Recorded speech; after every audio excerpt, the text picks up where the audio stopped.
Il est 6h15, Alexandre Lemaire. L'édito de Laurent Tessier. Bonjour Laurent. Bonjour Alexandre, bonjour Marion, bonjour à tous. Rédacteur en chef de l'émission Pascal Pro et vous sur Europe 1 entre 11h et 13h. Alors au menu aujourd'hui, Laurent, vous dites que la gauche est en grande forme en ce moment. La gauche est en grande forme sur le gaspillage, par exemple de l'argent public. À Lyon, la mairie écologiste va installer 2 nouvelles caméras de surveillance pour sécuriser une œuvre place Bellecour, une immense structure de grandes arches en bois avec des toiles tendues censées faire de l'ombre pour se reposer ou pique-niquer à l'ombre. C'est ce qu'écrit la mairie. Une œuvre qui coûte environ 1,5 million d'euros. Une œuvre jusqu'en 2029. Pierre-Olivier, maire LR du 2e arrondissement, a pris la parole lors du conseil municipal jeudi dernier. Cette place est en train de devenir un étendage géant. J'entendais l'autre jour dans un bistrot vers Saint-Jean des Lyonnais qui s'interrogeaient pour savoir s'ils n'allaient pas aller déposer leur linge sale au pied de cette installation. Vous avez le coût exorbitant de cette œuvre. On peut déjà s'interroger. Il faut ensuite mettre 65 000 euros de plus pour la protéger avec 2 nouvelles caméras. En déplacer d'autres caméras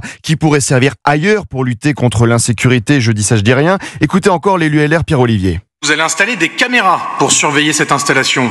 J'avoue que les bras nous en tombent, alors qu'il faut se battre pour que vous bougiez sur la vidéosurveillance. Là, vous y allez sans difficulté. 2 nouvelles caméras, c'est surprenant, surtout que Grégory Doucet, le maire écologiste de Lyon, a quand même mis du temps pour décider d'en installer plus dans la ville. Fin décembre, il en annonçait seulement 30 à 60 d'ici 2026. Mais là maintenant, pour protéger une œuvre à 1,5 million d'euros, on agit tout de suite, on va vite, on défend les caméras de vidéosurveillance. À la gauche est en grande forme en ce moment aussi sur le thème de l'insécurité. Quand la mairie socialiste de Nantes décidera-t-elle d'armer ces policiers municipaux qui le demandent? La maire Johanna Roland s'y refuse toujours et pourtant le constat de l'insécurité n'est plus à faire. Que disait déjà l'élu en 2022? Sur ces sujets, il faut se dire les choses franchement.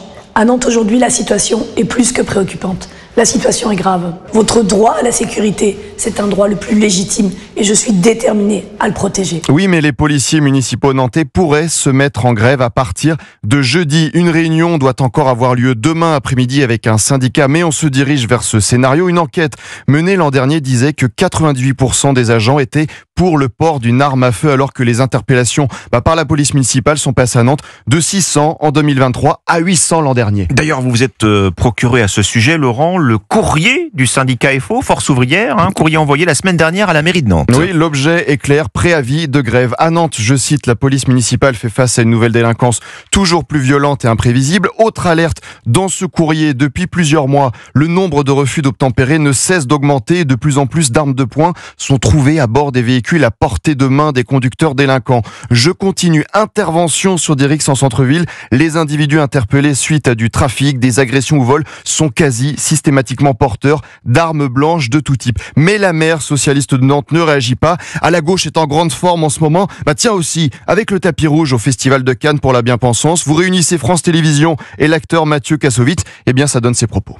Mais le problème, c'est le problème qu'on a en France, qu'on trimballe avec nous depuis extrêmement longtemps, qui est un problème de racisme, qui est un problème de difficulté à intégrer. Maintenant, il n'y a plus de Français de souche, ça n'existe plus.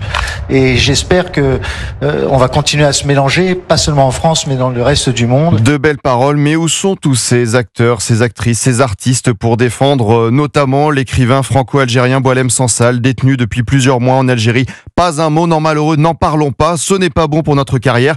La gauche est en grande forme en ce moment. Et vous aussi, enfin vous toujours, Laurent Tessier. Il n'y a pas d'exception. Surtout à 6h15. Voilà. Laurent, on vous retrouve à 11h tout à l'heure. À tout à l'heure. Pascal Pro et vous sur Europe 1 à partir de 11h. Merci Laurent.